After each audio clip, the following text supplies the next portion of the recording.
Today I'm going to create a scene using stencils.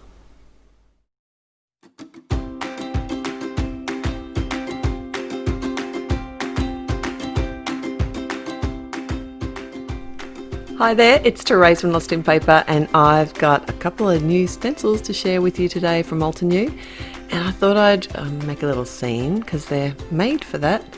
And I have this cardstock here, it's the Nina 110 pound, and I have the newish blending tool from Altenew, which I am loving. It is really easy to use and blends really nicely with the Altenew inks on Nina. I always had trouble blending on the Nina before. I had to use Bristol to get a smooth result. So I'm really happy with this. And this stencil here is called Mountain Scene, but I decided to make big sand dunes because it reminded me of a place called Susisflay over in Namibia, where I went a few years ago now and climbed one of these big sand dunes to watch the sunrise, and it was absolutely stunning. A little scary because heights aren't my favorite thing. So what I did was basically lined up, like there's two sides. It's actually a stencil that you can use to sort of mix and match. So I could either make this my shadow side or the left side of the mountain my shadow side. It didn't really matter, but I chose to do the right side here as the shadow, and I just chose some of the Altenew sort of warm brown orange colours, brown yellow I suppose you'd call them, and I will have them all listed at my blog. And it was really easy to line this stencil up, although with the big blending tool I did find I had to actually mask off some of the edges. I just am not very good at blending. I never have been, never professed to be. And I just find it takes not the guesswork, it takes the angst out of it. I don't actually, if I do go over the edge, I'm only going onto a piece of scrap paper. I did create a shadow. I just reversed the actual stencil, and in between each colour I cleaned the stencil just with a wet chamois.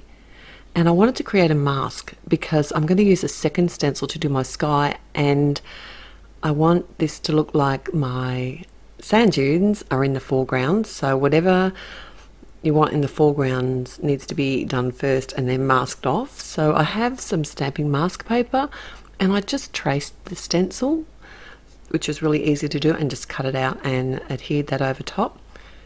I've got the cloud scene stencil now, and in retrospect, this is actually a two-piece stencil, and in retrospect I probably should have used the second piece as well, because it has the clouds facing in a different direction. And it's the first time I've really played with this stencil today, and I love it that the clouds are a little bit unique. They're not that sort of cartoony kind of cloud, which I also like to use when I'm doing sort of critter cards, but for something like this it's a more realistic cloud. And I think the more I use this stencil, the better I'm going to get with the looks of I think would be able to get some really amazing clouds with this stencil, but practice makes perfect. Alright, so this is a new release for Altenew, and actually part of a hop, and I'll have the link in the description below, as well as a link to my blog with more cards that I've made using some of the great stencils that were released. So I hope you head over there and check those out as well. And the big reveal, which is always the best part. Once you peel away that mask paper, it just makes such a difference on your card.